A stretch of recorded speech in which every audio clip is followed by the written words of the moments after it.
Considere tudo perda por causa de Cristo. Parte 01, 23/4/2024. Mas o que era para meu proveito, agora considero perda por causa de Cristo. Além disso, considero tudo perda em comparação com a suprema grandeza do conhecimento de Cristo, meu Senhor. Por quem perdi, considero-os como refúgio, para ganhar a Cristo e ser achado nele, não tendo justiça própria que procede da lei, mas a que vem mediante a fé em Cristo, a justiça que vem de Deus e é pela fé. Filipenses 3, 7-9.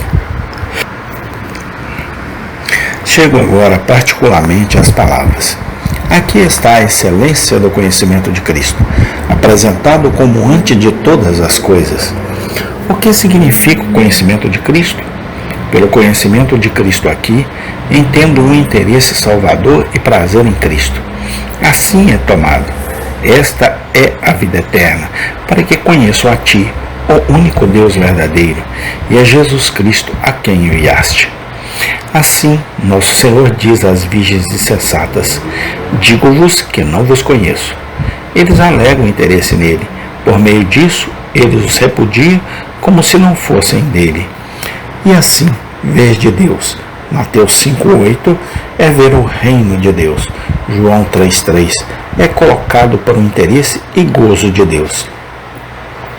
E assim o texto deve ser entendido, pois certamente não é o conhecimento nocional e especulativo de Cristo que os adversários de Paulo aqui não negligenciaram, mas o conhecimento salvador, prático e experimental dele, como é evidente a partir do contexto. Versículo 9. Este é o motivo pelo qual ele joga fora todas as outras coisas, tomando e desejando tê-lo em vez de tudo. Isso se chama conhecimento de Cristo, porque Cristo é um objeto espiritual, um objeto para a alma e não para os sentidos. A quem não tendo visto, amamos. A alma deve erguer-se das coisas sensíveis e ocupar-se na contemplação de suas perfeições, unindo-se a Ele para que a alma encontre aquela doçura daquele que a sacia, para que a felicidade do céu consista em ver Deus e Cristo, a quem veremos como Ele é, isto é, o gozo deles. Somente o verdadeiro conhecimento de Cristo termina no interesse e gozo dele. Todo outro conhecimento que fica aquém disso é indigno desse nome. Como o menor riacho, por mais raso que seja, difere da piscina mais profunda, enquanto corre para o mar e não descansa até estar lá. Assim, a menor medida de conhecimento salvador difere de toda a luz que um hipócrita tem, na medida em que termina em abraçar e unir-se a Cristo, enquanto o outro permanece ocioso e ineficaz nesse assunto. Para confirmar isso, considere: que todo o conhecimento de Cristo que os homens têm, que não os traz a Ele, é apenas esplêndida ignorância, de acordo com a palavra. Por isso são rotulados em toda parte como tolos, homens cujos corações não podem estar corretos, porque suas cabeças não estão corretas. Construtores insensatos, virgens insensatas, eles também são cegos. Algumas pessoas podem falar assim como são admiradas pelos ignorantes, mas quando pessoas sábias vêm provar seus conhecimentos, descobrem que não entendem o que falam, nem o que afirmam. Assim é com aqueles que não têm o conhecimento salvador de Cristo. Seu conhecimento é apenas ignorância dourada. 2.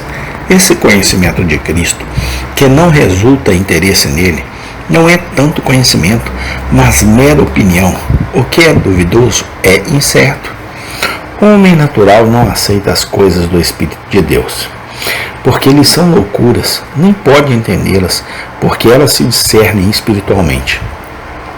Os homens naturais, para falar corretamente, não têm o conhecimento de Cristo, embora possam pregá-lo, mas apenas uma opinião, uma boa opinião dele, como os homens têm de muitos pontos que estão em controvérsias, nos quais estão longe de uma certeza absoluta. Eles pensam bem de Cristo, mas ainda assim não se comprometem com Ele, porque não têm certeza. Quando você encontra um estranho em uma pousada durante uma viagem, você acha talvez o homem uma pessoa muito discreta, e você forma uma boa opinião dele, que ele é um homem muito honesto e, portanto, você conversará com ele por um tempo, mas ainda assim você não entregará seu dinheiro a ele, porque embora você tenha uma opinião muito boa dele, ele é um estranho para você. Você não o conhece. Assim é com aqueles que têm apenas um conhecimento especulativo de Cristo. Eles não o conhecem tão bem a ponto de depositar sua confiança nele. Há 2 pontos de conhecimento salvador, pelos quais posso exemplificar isso. Eles não conhecem tão bem a ponto de depositar sua confiança nele.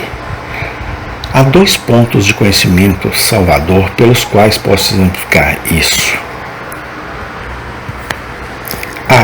O valor superlativo e a excelência de Cristo, que Ele é mais precioso do que todas as outras coisas, como no texto, e que todas as coisas que podem ser desejadas não devem ser comparadas a Ele. Agora, sem dúvida, cada um nesta congregação responderia, se perguntado, que eles sabem disso. Mas não se engane, há uma diferença entre conhecimento e opinião. Quanto à maioria de nós é apenas opinião, não conhecimento. Caso contrário, o consideraríamos, e em vez de tudo, Mateus 13, 45 a 46. Se alguém oferecesse uma pérola a um comerciante comum, por tudo que ele tem, sua atenção ficaria excitada, seu coração e seus olhos estariam realmente na pérola, mas ele não ousa se aventurar na barganha, pois embora ele tenha alguma noção de que talvez aquela pérola seja melhor do que todos os bens que ele tem, ainda assim ele não tem certeza. Mas se um joalheiro vier e lhe disser, assegurando-lhe que vale o dobro de todas as suas mercadorias, ele a aceitaria e desistiria de todas as suas mercadorias com coração e boa vontade. Assim diz Jesus: se você conhecesse o dom de Deus e quem é que lhe diz, dá-me de beber, você lhe pediria e ele lhe daria água viva. Amém. Tem continuação. Obrigado, Senhor Jesus Cristo, pela água viva que escorre daquela cruz do Calvário. Muito obrigado por tudo que o Senhor fez, faz e ainda fará por nós. No teu nome eu te agradeço. Amém.